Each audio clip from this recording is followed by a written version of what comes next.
Okay, I have an unpopular opinion, or at least something I've never really heard discussed. It's research related, but right now you guys can see that I'm wearing my empathy map t-shirt, and that's really the topic that I think is worth discussing. Is an empathy map. Now people consider that as like a research deliverable, right? Coming up with an empathy map, but to me, an empathy map is really like a notation device. It's how you would take note on an interview, right? If you're watching a user interact with something, you're looking at what they think, what they do, you're observing what they do, you're looking to see their goals, and obviously these come in the lines of questioning, but putting them into these empathy map categories, I think helps categorize your notes so that you can understand your user better and get some of the outcome.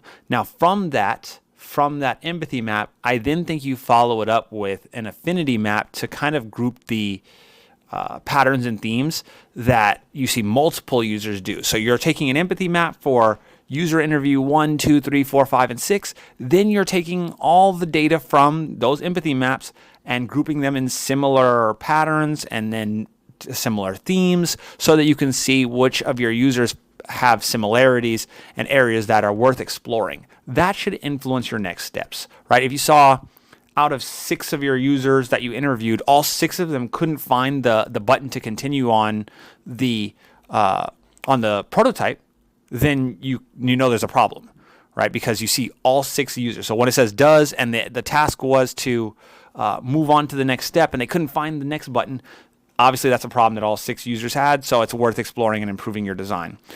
When they said, that they think that this feature is super helpful or they think this feature is not, you can hear in the dialogue what they're thinking, what they're doing, what they're trying to do, certain things like that. And I really think that empathy map is more of a note-taking tool that then syncs up with your affinity map instead of just being a deliverable. I'm delivering an empathy map. I feel like a lot of times that's just getting caught up in the work and not exploring what's actually useful, and that is the suggested next steps or the analysis, which is like the affinity map from your actual work.